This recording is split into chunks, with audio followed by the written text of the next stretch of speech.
42% reservation ఇస్తాం.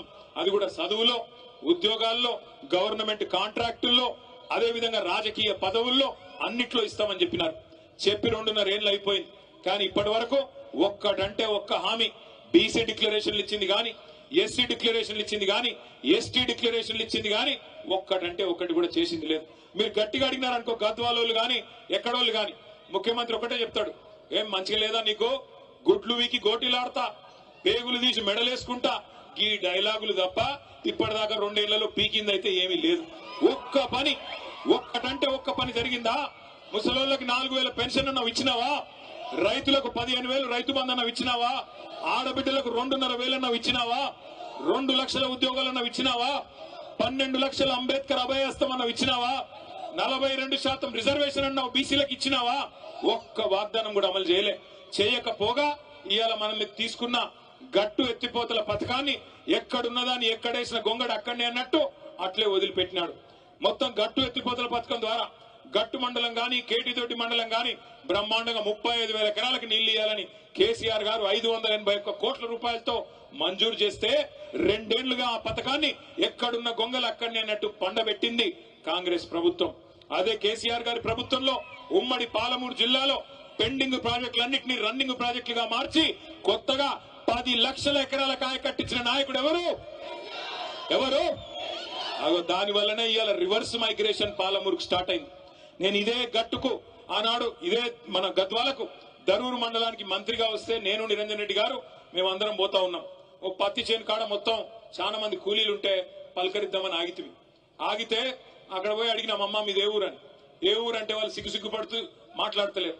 ఏమ్మా చెప్పమ్మా, అలంపూర్ తాలూకానా గద్వాలనా ఎక్కడా అని అడిగితే వాళ్ళు ఏం చెప్పినారు ఎరికేనా? అన్న మాది రాయచూరు అన్నా అని చెప్పినారు. రాయచూరు నుంచి ఇక్కడికి వచ్చి పని చేస్తున్నారంటే అవునన్నా అన్నారు. పక్కన ఇంకో 2 అమ్మాయిలు ఉండే, మీదే ఊరమ్మా అంటే మాది కర్నూలు అన్నా అని. మాకెంత గర్వంగా అనిపించింది ఎరికేనా? ఒకనాడు వలసల జిల్లాగా ఉన్న పాలమూరు, వలసలకు కేర్ ఆఫ్ అడ్రస్ గా ఉన్న పాలమూరు ఇవాళ రివర్స్ మైగ్రేషన్ అంటే అటు కర్ణాటకలోని అభాగ్యులకి ఇటు ఆంధ్రాలో ఉండే అభాగ్యులకు కూడా అన్నం పెట్టే స్థాయికి పాలమూరును చేసింది ఎవరు? అట్లాంటి కేసీఆర్ గారి నాయకత్వంలో నడిగడ్డలో మీరు గెలిపించుకున్న ఎమ్మెల్యే మీకు పంగనామాలు పెట్టి, మీకు శటకోపం పెట్టి, పార్టీకి తల్లి పాలు దాగి రొమ్మును గుద్దినట్టు పార్టీకి అన్యాయం చేసి ఇలా రేవంత్ రెడ్డి సంకన కూర్చొని మీదికి మాత్రం సన్నాయి నొక్కులు నొక్కుతున్నాడు. నేను బీఆర్ఎస్ లోనే ఉన్నా అని ఇవాళ భయపడతా ఉన్నాడు. నేను అడుగుతా ఉన్నా రేవంత్ రెడ్డి గారు, 2 ఏళ్లలో నీ పార్టీ నీ ప్రభుత్వం ఏదో పొడిసింది అని నువ్వు అనుకుంటే దమ్ముంటే నీ భాషలో చెప్తున్నా, నాకు భాష ఇట్లా మాట్లాడు ఇష్టం ఉండదు, కానీ రేవంత్ రెడ్డికి ఈ భాషలో చెప్తేనే అర్థమవుతుందని తెలుసు.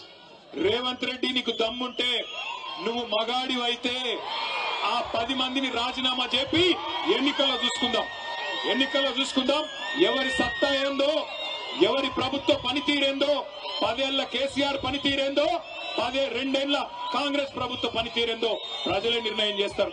ఉమ్మడి మహబూబ్ నగర్ జిల్లాలో ఒకటే ఒక్క ఎమ్మెల్యే మా పార్టీ నుంచి నీ పార్టీలోకి వచ్చినాడు గద్వాలలో. ఇక్కడనే గద్వాల తేరు మైదానం నుంచి నేను సవాల్ చేస్తా ఉన్నా, రాజీనామా చేయి, ఎలక్షన్ కు రా, ఎవరేందో ఎవరి సత్తా ఏందో గద్వాల తాలూకా ప్రజలు నిర్ణయిస్తారని చెప్తా ఉన్నా. మీ అందరినీ నేను మనస్ఫూర్తిగా ఒకటే కొడతా ఉన్నా.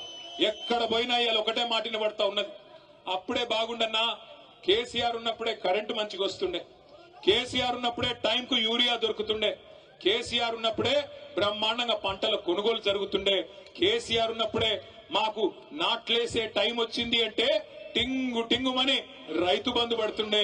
ఈ ముఖ్యమంత్రి వచ్చినాక, ఈ కాంగ్రెస్ పార్టీ ప్రభుత్వం వచ్చినాక మా బాధ చెప్పరాకుండా ఉందన్నా అని చెప్పి ఇవాళ ఎక్కడ పోయినా రైతన్నలు ఏడుస్తా ఉన్నారు. ఆటో డ్రైవర్లు చెప్తా ఉన్నారు, అన్నా ఇది మా చావుకే వచ్చింది ప్రభుత్వం.